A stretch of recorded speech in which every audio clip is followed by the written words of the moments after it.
Hi friends, welcome back. ഞാനിന്നിവിടെ ഉണ്ടാക്കാൻ പോകുന്നത് മിക്സ്ഡ് വെജിറ്റബിൾ സ്റ്റിർ ഫ്രൈ ആണ്. സാധാരണ ഡയറ്റിംഗ് ഒക്കെ ചെയ്യുന്ന ആൾക്കാർക്ക് ഇതുപോലെ കുറച്ച് വെജിറ്റബിൾ എടുത്ത് നമ്മൾ സ്റ്റിർ ഫ്രൈ ചെയ്ത് എടുത്തു കഴിഞ്ഞാൽ നമ്മൾ കഴിക്കുന്ന ചോറിൻ്റെ അളവ് നമുക്ക് കുറയ്ക്കാൻ പറ്റും. അങ്ങനെ ഡയറ്റ് ചെയ്യുന്നവർക്ക് ഏറ്റവും പറ്റിയൊരു സാധനമാണ്. കുറച്ച് ചോറും കുറച്ച് ഏറെ വെജിറ്റബിളും കൂടെ എടുക്കാം. അത് ഇന്ന വെജിറ്റബിൾ തന്നെ വേണമെന്നില്ല, നമ്മുടെ കയ്യിലുള്ള കുറേ വെജിറ്റബിൾ എല്ലാം കൂടെ എടുക്കാം. ഞാനിവിടെ ഇതിനകത്ത് ഓയിലും ചേർക്കുന്നില്ല. അപ്പോൾ ഇങ്ങനെ ഒന്ന് പരീക്ഷിച്ച് നോക്കണം. എല്ലാ ദിവസവും കുറച്ച് വെജിറ്റബിൾ ചോറിൻ്റെ കൂടെ കഴിക്കുക. വെജിറ്റബിൾ എല്ലാം നുറുക്കിയെടുത്തിട്ടുണ്ട്. കോളിഫ്ലവർ ഇച്ചിരി കട്ടി കുറഞ്ഞ പീസസ് ആയിട്ട്, വീതി ഉണ്ടെങ്കിലും പ്രശ്നമല്ല, ഇച്ചിരി കട്ടി കുറച്ച് എടുക്കുക. എല്ലാം ഇച്ചിരി നീളത്തിന്, നമ്മൾ അതുകൊണ്ട് അവിയലിനൊക്കെ മുറിക്കുന്നത് പോലെ നീളത്തിന് മുറിച്ച് വെച്ചിട്ടുണ്ട്. നല്ല ബെൽ പെപ്പർ റെഡും കൂടെ ഉണ്ടെങ്കിൽ നല്ല ഭംഗിയാണ്.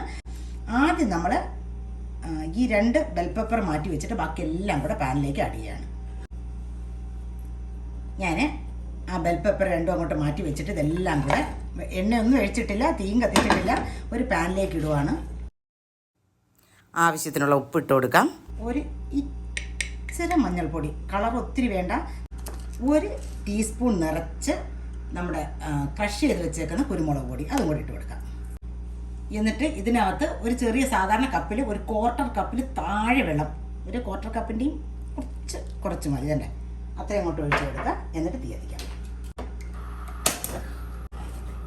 ഇതിനൊന്ന് മിക്സ് ചെയ്ത് നമുക്കൊന്ന് തിളപ്പിക്കുക. ഒരു ഇച്ചിരി വെള്ളത്തിൻ്റെ അടിയിൽ ഇച്ചിരി വെള്ളമുണ്ട്, അതുകൊണ്ട് വേഗം ഇതൊന്നും തിളച്ച് വരും. ഇനി ഡയറ്റിംഗ് ഒന്നും നോക്കണ്ടാത്തവർക്ക് സാധാരണ സ്റ്റിർ ഫ്രൈ പോലെ നമ്മൾ ഇച്ചിരി ചൂടായ എണ്ണയിലേക്ക് വെജിറ്റബിൾ ഇട്ട് സോട്ട് ചെയ്തെടുക്കാം. വെജിറ്റബിൾ ഒന്ന് ആവി കയറി വന്നിട്ടുണ്ട്. നമുക്കൊന്ന് മിക്സ് ചെയ്ത് വെച്ച് കൊടുക്കാം. എന്നിട്ട് ഒരു പ്രാവശ്യം കൂടെ നമുക്കൊന്ന് അടച്ചു വെക്കാം. വെജിറ്റബിൾ ഒന്നും വെന്ത് പോകേണ്ട കാര്യമില്ല.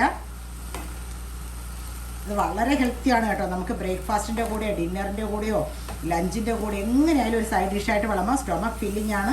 അപ്പോൾ നമ്മൾ കഴിക്കുന്ന കാർബ്സിൻ്റെ അളവൊക്കെ നമുക്ക് കുറയ്ക്കാൻ പറ്റും. വളരെ ടേസ്റ്റിയാണ് കേട്ടോ. ഏതിൻ്റെ കൂടെ കഴിച്ചാലും വളരെ ടേസ്റ്റിയാണ്. നമുക്ക് വീണ്ടും ഒരു 1/2 മിനിറ്റ് കൂടെ വെക്കാം.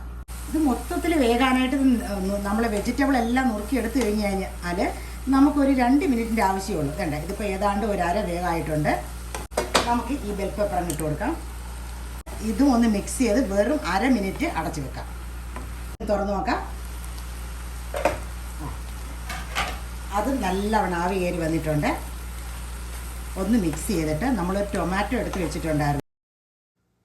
സാധാരണ നമ്മൾ സ്റ്റിർ ഫ്രൈ ചെയ്യുമ്പോൾ ടൊമാറ്റോ അങ്ങനെ ചേർക്കാറില്ല. പക്ഷേ ഈ ഒരു ടൊമാറ്റോ ചേർത്ത് കഴിഞ്ഞാൽ അതിൻ്റെ ആ പുളി ഈ വെജിറ്റബിളിനൊക്കെ നല്ലൊരു ടേസ്റ്റ് തരും കേട്ടോ. ഇതൊക്കെ ഏതാണ്ടായിട്ടുണ്ട്. നമുക്ക് ആ സ്ലൈസ് ചെയ്ത് വെച്ചേക്കുന്ന ടൊമാറ്റോ ഇട്ട് കൊടുക്കാം.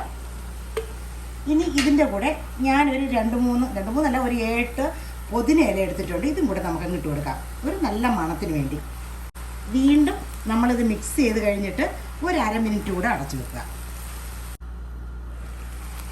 നമുക്ക് ഇതിനകത്തേക്ക് ഞാൻ 1 spoon mild sweet soya sauce ഒഴിച്ച് കൊടുക്കുകയാണ്. അത് ഓപ്ഷനിലാണ്, നിങ്ങൾക്ക് ഉണ്ടെങ്കിലും വേണമെങ്കിലും ഒഴിച്ചാൽ മതി, ഇല്ല എങ്കിൽ അതിൻ്റെ ആവശ്യമില്ല. എന്നിട്ട് നമുക്കിതൊന്ന് മിക്സ് ചെയ്ത് നമുക്ക് ഇറക്കാം.